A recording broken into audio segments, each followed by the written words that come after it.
ये देखो, फिर से शुरू हो गई। मैं तो परेशान हो गई हूँ इस लड़की से।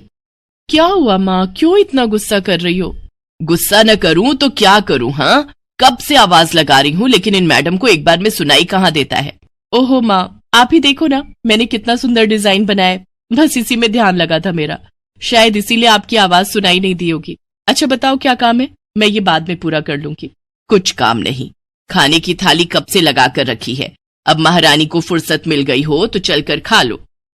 अच्छा खाना खाना है, अब आप शुरू करो, मैं बस 2 मिनट में आऊं। हाँ हाँ पता है तेरे 2 मिनट। इतना कहकर हिना की माँ सुमित्रा गुस्से में वहां से चली गई और फिर खाने की मेज पर। अरे क्या हो गया, इतने गुस्से में क्यों हो भाग्यवान? अब आप ही समझा लीजिए अपनी लाडली को, मेरी तो एक नहीं सुनती। हाँ तो क्या हो गया, तुम पे ही तो गई है। आपको मजाक सूझ रहा है? यहाँ मेरा दिमाग खराब हो रहा है, सारा दिन बस मेहंदी के डिजाइन बनाती रहती है और कोई काम ही नहीं है इसे। इसका मतलब वो सच में तुम पर ही गई है। तुम्हें भी तो मेहंदी लगाने का बड़ा शौक था ना इस उम्र में।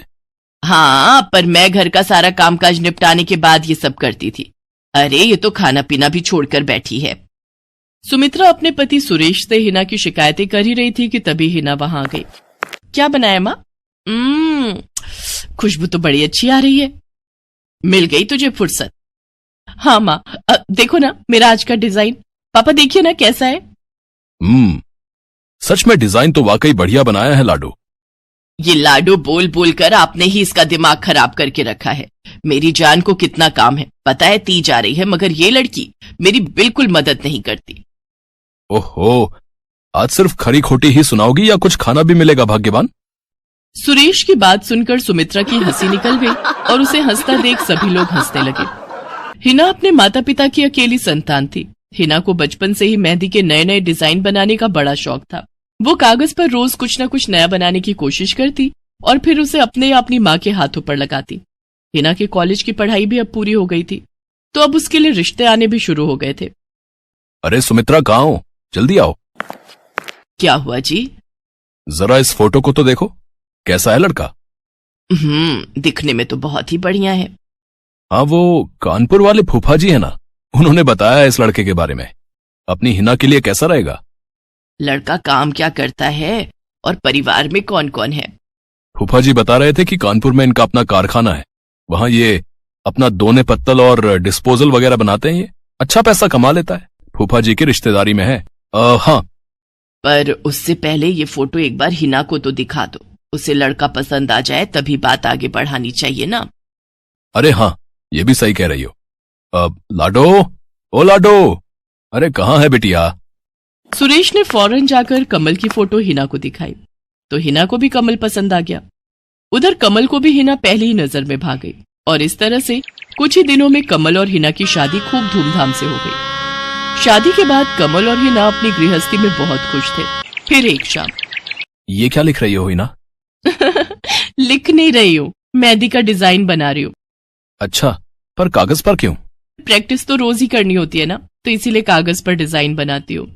अच्छा, अब जरा दिखाओ तो सही। अरे वाह, ये डिजाइन क्या सच में तुमने बनाया है? हाँ अच्छा है ना, अब मैंने और भी बनाकर रखे हैं, रुकिए मैं भी लेकर आती हूँ। हिना ने अपने बनाए सारे डिजाइन्स कमल को दिखाए, जो कमल को बहुत पसंद आए और उसने हिना की खूब तारीफ की। सब कुछ अच्छा चल रहा था और ऐसे ही हंसी खुशी दिन बीत रहे थे। लेकिन फिर एक सुबह। हेलो, क्या हुआ राठी जी, इतनी सुबह सुबह फोन क्यों किया? सर आप जल्दी से आ जाइए, गजब हो गया, अपनी फैक्ट्री में आग लग गई है सर, सब कुछ जल गया सर, कुछ भी नहीं बचा सर, जल्दी आ जाइए आप। फोन पर अपने मैनेजर की बात सुनकर कमल के पैरों तले जमीन खिसक गई। फैक्ट्री पहुंचा तो देखा वाकई फैक्ट्री पूरी तरह से जल रही थी। तभी एक जलती हुई बड़ी सी लकड़ी कमल पर आ गिरी, जिसकी वजह से वो बुरी तरह झुलस गया। उसे फौरन अस्पताल पहुंचाया गया और यहाँ से सब कुछ बदल गया। फैक्ट्री के काम को बढ़ाने के लिए कमल ने हाल ही में कई सारी नई मशीनें लोन पर खरीदी थी। मशीनें तो नहीं बची, लेकिन लोन चुकाने के चक्कर में पहले कमल की गाड़ी बिकी और फिर घर। मजबूर होकर कमल और हिना अब किराए के मकान में रहने लगे थे। फिलहाल कमल की हालत ऐसी नहीं थी कि वो कोई और काम कर सके। ऐसे में हिना ने घर चलाने का जिम्मा उठाया और वो घर घर जाकर औरतों के हाथों पर मेहंदी लगाने लगी। हालांकि इस काम से उसे बहुत कम पैसे ही मिल पा रहे थे, लेकिन हिना फिर भी पूरी मेहनत कर रही थी। क्या से क्या हो गया ना हिना, मैं किसी काम का नहीं रहा, हम बर्बाद हो गए। मैंने कहा था तुम्हें रानी बनाकर रखूंगा, मगर मेरे रहते हुए भी तुम्हें कितना संघर्ष करना पड़ रहा है। ऐसा क्यों कह रहे हैं आप बिल्कुल चिंता मत कीजिए, देखना धीरे धीरे सब ठीक हो जाएगा। हिना चाहती थी कि वो अपना एक पार्लर खोले, लेकिन फिलहाल ये मुमकिन नहीं था। मेहंदी लगाने का काम भी सीजन पर ही मिल पाता था, तो अब दिक्कत खाने पीने की भी होने लगी। ऐसे में हिना ने एक सेठ के घर मेड का काम करना शुरू कर दिया। और फिर एक दिन, सुन, तुझे कोई मेहंदी वाली पता है क्या? क्यों मैडम? अरे वो तीज आ रही है ना, तो मेहंदी लगवानी थी। हाँ, बाहर इतनी गर्मी है, अब ऐसे में कौन बाहर जाए, तो घर पर ही आकर कोई लगा दे तो बढ़िया रहेगा। अब हाँ हाँ मैडम, मैं बहुत अच्छी मेहंदी लगाती हूँ, आप मुझसे लगवा लो।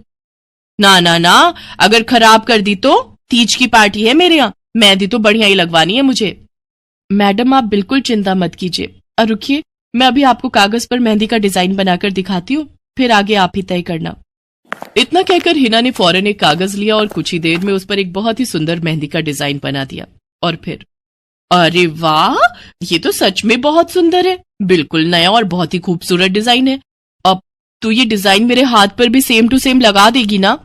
हाँ मैडम, आप मुझ पर विश्वास कीजिए, मैं बचपन से ये करती आई हूँ। उस दिन हिना ने पूरे मन से अपनी मालकिन के दोनों हाथों पर मेहंदी लगाई। हिना ने जो डिजाइन बनाया था वो एकदम नया था और सुंदर भी।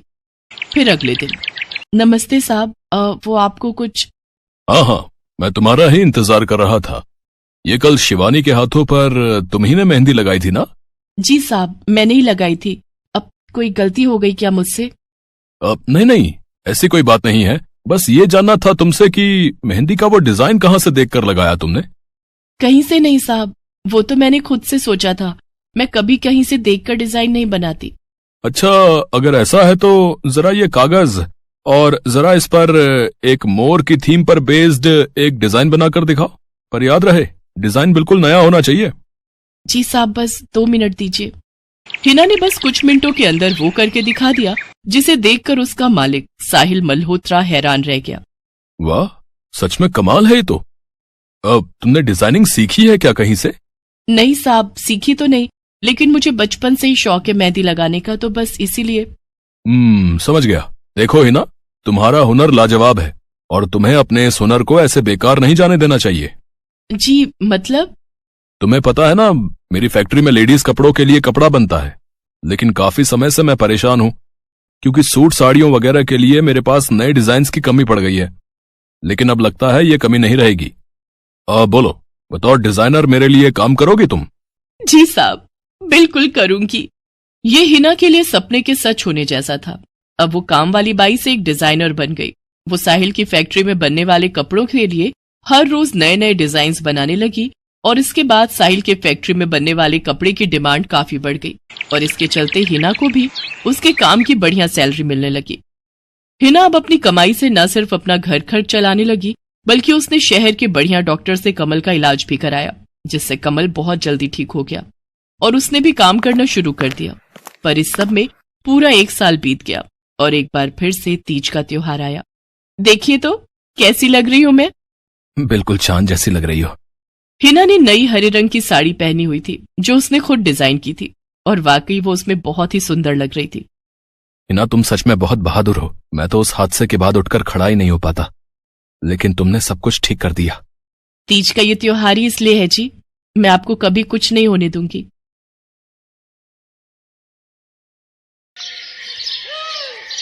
मीरा, ओ मीरा, चल तो जल्दी से आटा गूंथ दे, मैं फटाफट रोटियां सेक दूंगी।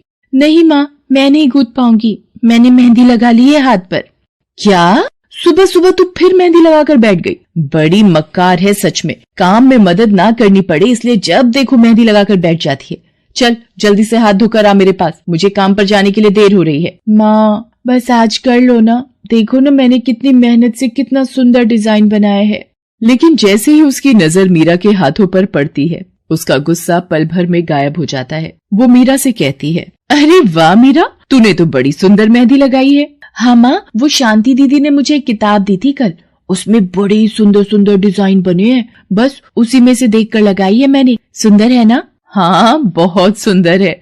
अरे लेकिन मुझे तो ओफो, फिर लगा लिया ना तूने बातों में। पहले से ही देर हो रही है, ऊपर से तू भी मेहंदी लगाकर महारानी जैसे बैठ गई है। माँ, तुम इतना परेशान क्यों होती हो? 1-2 घंटे में जब मेरी मेहंदी सूख जाएगी तो मैं घर के सारे काम कर दूंगी।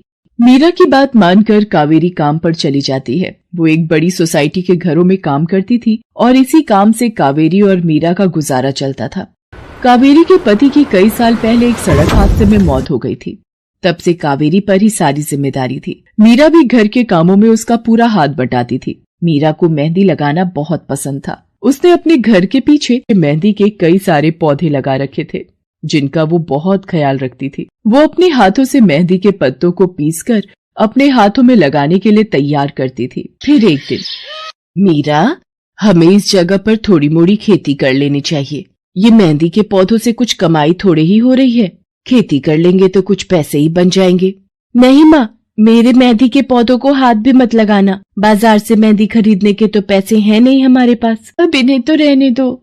ये कहते हुए मीरा की आंखों में आंसू थे। कावेरी उसके सिर पर हाथ रखते हुए कहती है, मीरा, मैं जानती हूँ तुझे मेहंदी लगाना बहुत अच्छा लगता है, लेकिन बेटा अपनी हालत तो तुझे पता ही है ना। मैं कितनी मुश्किल से। माँ, सब समझती हूँ मैं। जाओ, कर लो जो करना है। इतना कहकर मीरा रोते हुए वहाँ से चली जाती है। कावेरी को उसके लिए बुरा लग रहा था। वो मीरा की मेहंदी के पौधों को कुछ नहीं करती। ऐसे ही कई दिन गुजर जाते हैं। ज्यादा काम करने की वजह से कावेरी की तबीयत खराब रहने लगी। वो बहुत जल्दी जल्दी बीमार पड़ने लगी। तो मीरा ने उससे कहा, माँ, तुम रहने दो, तुम्हें बुखार है, रात भर सोई नहीं हो, मैं चली जाती हूँ काम पर। नहीं मीरा, तू कैसे? ना, नहीं, मैं ठीक हूँ, मैं जाती हूँ। कावेरी जैसे ही उठकर चलने की कोशिश करती है, अचानक उसे चक्कर आ जाता है। मीरा उसे सहारा देकर बिस्तर पर लिटा देती है और उससे कहती है, बस माँ, अब तुम आराम करोगी और काम पर अब से मैं जाऊंगी। कावेरी घर पर रहकर आराम तो कर रही थी, लेकिन वास्तव में उसे अच्छे इलाज की भी जरूरत थी, जिसके लिए पैसे थे नहीं। दूसरी तरफ अब हर रोज मीरा काम पर जाती और लौटकर घर के भी सारे काम उसे ही करने पड़ते थे। इस सब में उसे मेहंदी लगाने का बिल्कुल भी वक्त नहीं मिल पाता था। मीरा, कितने दिन हो गए तूने मेहंदी नहीं लगाई? हाँ माँ, बस मन नहीं कर रहा। अच्छा, मेहंदी लगाने का तेरा मन नहीं? मैं सब जानती हूँ। मैंने बिस्तर पकड़ लिया है और मेरी फूल सी बच्ची पर सारे काम पड़ गए हैं। अब बस बहुत हो गया आराम। मीरा, जा, तू जाकर मेहंदी लगा ले, आज मैं जाऊंगी काम पर। नहीं माँ, तुम कहीं नहीं जाओगी, मैं कर लूंगी सब। और मैं सच बोल रही हूँ, मैं बड़ी हो गई हूँ, ये मेहंदी का मुझे शौक नहीं। इतना कहकर मीरा काम पर जाने के लिए घर से निकल जाती है। कावेरी की आंखों में आंसू आ जाते हैं। मीरा सोसाइटी के कई घरों में काम करती थी। उन्हीं में से एक घर आरती का भी था। उसके घर पर तीज का त्योहार बड़े धूमधाम से मनाया जाता था। तीज की तैयारियों में मीरा भी मदद कर रही थी। इसी बीच, अरे ऐसे कैसे? मैंने सारे रिश्तेदारों को बुला लिया है, मेरी सारी फ्रेंड्स भी आने वाली हैं। मैं क्या कहूँगी उन्हें? फोन पर काफी देर बहस करने के बाद आरती फोन रख देती है। उन्हें उदास देखकर मीरा उससे पूछती है, क्या हुआ मैडम जी, आप कुछ परेशान लग रहे हो? हाँ मीरा, बड़ी मुसीबत हो गई। कल तीज का फंक्शन है, मैंने सबको मेहंदी लगवाने के लिए यहीं बुला लिया है और आखिरी मौके पर ये पार्लर वाली धोखा दे गई। कह रही है कल नहीं आ पाएगी। अब क्या होगा? इतनी जल्दी कौन तैयार होगा सबको मेहंदी लगाने के लिए? मैडम जी, वैसे मैं भी ठीक ठाक मेहंदी लगा लेती हूँ। अरे हाँ, कावेरी ने मुझे बताया तो था एक बार कि तुझे मेहंदी लगाने का बहुत शौक है। वैसे मुझे तो कोई परेशानी नहीं है। तू देख ले बेटा, बहुत सारे हाथ लगाने होंगे और मेहंदी बढ़िया लगनी चाहिए सबके। आप बिल्कुल चिंता मत करिए मैडम जी, मैं सब अच्छे से करूँगी। बहुत दिनों बाद मीरा के चेहरे पर खुशी थी। उसने घर पहुंचते ही मेहंदी के खूब सारे पत्ते तोड़कर पत्थर पर पीसना शुरू कर दिया। ये देखकर कावेरी ने मीरा से कहा, अरे मीरा, शाम हो गई है, अब मेहंदी मत लगा, मौसम भी ठंडा है बेटा। ये मेहंदी मैं अपने लिए नहीं पीस रही माँ, वो 5वें फ्लोर वाली मैडम जी है ना, कल उनके यहाँ लगानी है। अच्छा बेटा, पर ध्यान से बेटा, वो बड़े लोग हैं, कोई गलती ना हो जाए। माँ, तुम बिल्कुल चिंता मत करो, मेहंदी लगाने में मुझसे कभी कोई गलती हो ही नहीं सकती। मीरा खूब सारी मेहंदी तैयार करके अगले दिन आरती के घर पहुंच जाती है। वो अपनी मेहंदी को कोन में भरने लगती है कि तभी आरती की एक फ्रेंड आरती से, आरती, ये किसे बुला लिया तुमने? मैंने जिस पार्लर का नंबर दिया था तुम्हें, उससे बात नहीं हुई क्या? हुई तो थी, लेकिन उसने आखिरी वक्त पर मना कर दिया। तुम बिल्कुल चिंता मत करो, ये मीरा है, मेरी हाउसमेड है ना कावेरी, ये उसी की बेटी है, बहुत अच्छी मेहंदी लगाती है ये। ओफो आरती, तुम भी ना, पार्लर की बात अलग होती है, उन लोगों का मटेरियल ब्रांडेड होता है, मेहंदी के रचने की गारंटी मिलती है वहां से। और इसकी मेहंदी तो मुझे कुछ समझ नहीं आ रही, इस पर तो कोई लेबल तक नहीं है। अगर कुछ गलत रिएक्शन हो गया हाथों पर तो। आप बिल्कुल चिंता मत कीजिए मैडम जी, ये मेहंदी मैंने खुद पीस कर तैयार की है। मेरे पास बहुत सारे मेहंदी के पौधे हैं, इसमें कुछ भी ऐसा नहीं है जो आपके हाथों को नुकसान दे। ना भाई ना, सॉरी आरती, बट मैं अपने हाथों को लेकर कोई रिस्क नहीं ले सकती। तुम सब लगवाओ, मैं तो पार्लर जाकर ही लगवाऊंगी। इतना कहकर आरती की दोस्त शालिनी वहाँ से चली जाती है। आरती मीरा को इशारा देकर काम शुरू करने को कहती है। अरे वाह, मानना पड़ेगा, इस बच्ची ने कमाल की मेहंदी लगाई है। मुझे तो नहीं लगता कि इस मेहंदी का वैसा रंग आएगा जैसा पार्लर वाली मेहंदी का आता है। अब बस भी करो शालिनी, मेहंदी कैसी रचेगी ये कल तक पता चल ही जाएगा ना। बच्ची है वो, उसे इस तरह डराओ तो मत।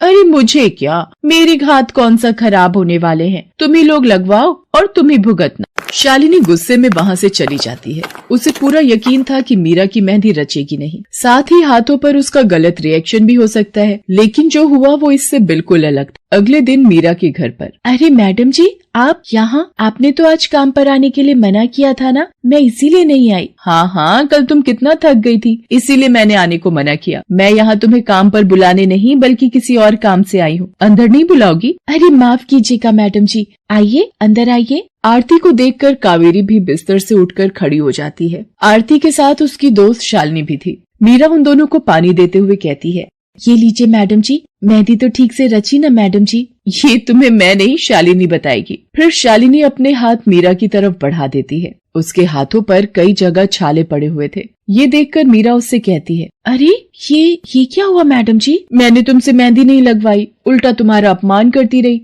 उसी की सजा मिली है मुझे। मैंने सबसे महंगे वाले पार्लर में जाकर मेहंदी लगवाई। मैंने उनसे जोर देकर कहा कि मेहंदी का रंग बहुत बढ़िया आना चाहिए। इस चक्कर में उन्होंने पता नहीं क्या क्या मिला दिया मेहंदी में, और मेरे हाथों का ये हाल हो गया। और दूसरी तरफ तुम्हारी मेहंदी, जिसने भी लगवाई उसके हाथों की रंगत ही अलग है। देखो आरती के हाथ देखो जरा।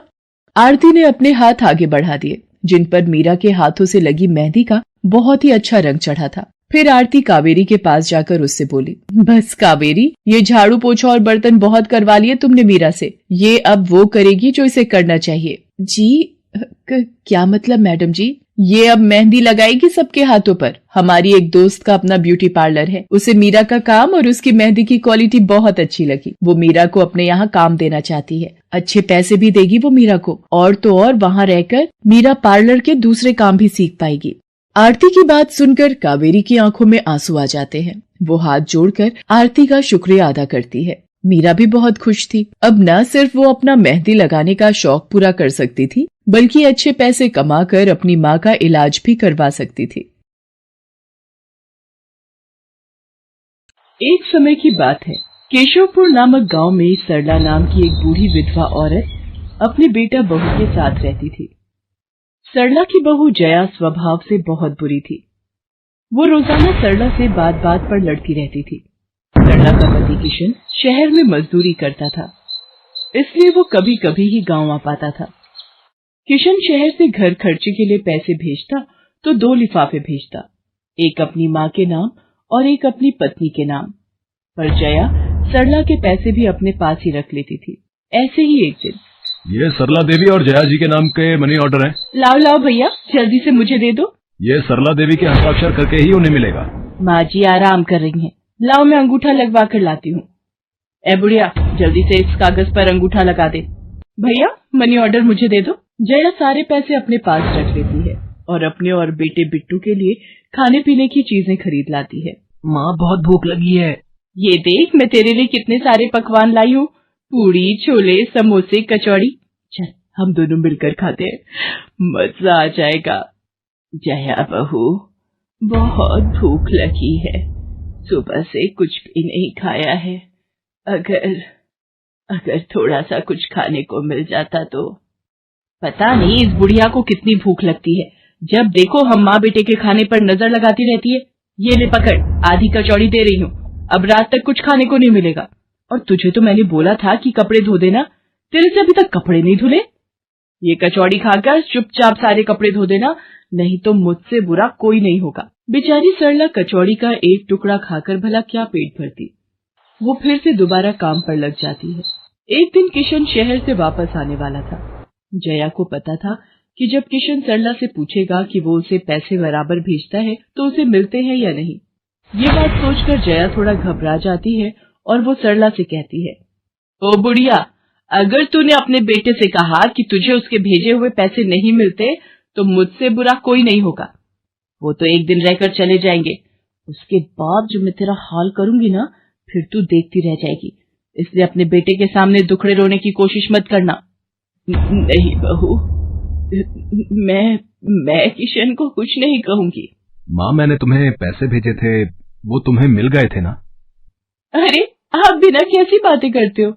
माँ जी को मैं बराबर से पैसे देती रहती हूँ। माँ जी, ये लो गरम गरम पनीर के पकौड़े, आप भी खाओ। किशन 2 दिन रहकर शहर वापस चला जाता है। जया फिर से अपने रूप में आ जाती है। दिन भर सरला काम करके एक दिन चक्की से आटा पिसवा कर लौट रही थी कि अचानक उसे चक्कर आ जाते हैं। रिक्शा में जाती एक लड़की देख लेती है। भैया, इन्हें उठाने में मेरी मदद करो, बेचारी पता नहीं कौन है। सुमन, ये तेरे साथ कौन है? ये रास्ते में बेहोश हो गई थी, मैं इन्हें घर ले आई, लगता है इन्हें होश आ गया है। अब कैसा लग रहा है आपको? मैं ठीक हूँ बेटी, तुम्हारा बहुत बहुत शुक्रिया बेटी। माँ जी, आप इतनी भारी आटे की बोरी अकेले ही उठा कर ले जा रही थी, आपके बच्चे या कोई? सरला की आंखों में आंसू आ जाते हैं, वो रो पड़ती है। माँ जी, कोई परेशानी है तो आप हमसे कह सकते हो, मुझे लग रहा है आप बहुत परेशानी में हो। क्या करूं बेटी, मैं इस जीवन से हार गई हूँ। सरला के दुख का घड़ा फूट जाता है और वो सारा दुख सुमन और बाकी लड़कियों को बताती है। अब इस संसार में जीने की कोई इच्छा नहीं है मेरी। माँ जी, ऐसा मत सोचिए, आप जीवन से यूं निराश मत होइए। अब आप अपनी बहू के पास वापस मत जाना, आप यहाँ हमारे साथ रहो। बेटी, तुम बहुत अच्छी हो, भगवान तुम्हारा भला करे। तुम लोग यहाँ गांव में रहती हो क्या? जी माँ जी, हम मेहंदी वाली हैं। हम लोग मेहंदी लगाने का काम करती हैं और आसपास के गांव और शहरों में मेहंदी लगाने जाती हैं। क्या मैं भी ये काम सीख सकती हूँ? क्यों नहीं, बिल्कुल, और ये तो बहुत अच्छी बात है।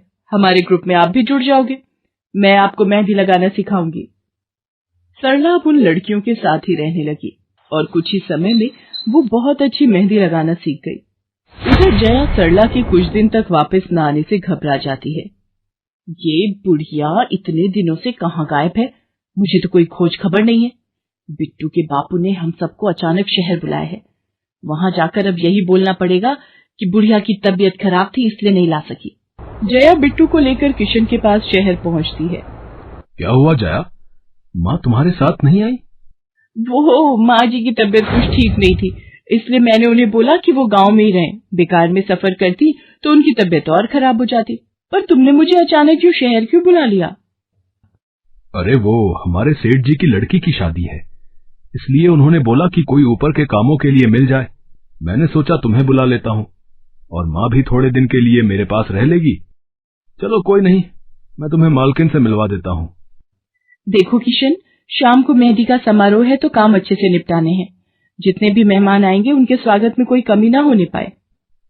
आप चिंता मत करो मालकिन, सब हो जाएगा। ये मेरी पत्नी है, मैंने इसे गांव से बुला लिया है, ये सब संभाल लेगी। जया मेहंदी समारोह की तैयारियों में काम करवाने लगती है। सब मेहमान आने लगते हैं। रिचा, मेहंदी वाली अभी तक नहीं आई, कितने बजे का टाइम दिया था? मम्मी, मेरी उनसे बात हो गई है, बस कुछ ही देर में आती होंगी। लो वो आ गई। माँ जी, ये यहाँ कैसे? मेहंदी वाली लड़कियों के साथ? माँ यहाँ? जया, तुम तो कह रही थी कि माँ बीमार है और गांव में है, पर माँ मेहंदी वाली लड़कियों के साथ क्या कर रही है? मुझे कुछ समझ नहीं आ रहा। मैं माँ के पास जा रहा हूँ।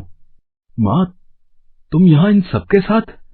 किशन बेटा, आप मेरे साथ इधर आइए, मैं आपको सब बताती हूँ। ये लड़की इनको सब कुछ बता देगी।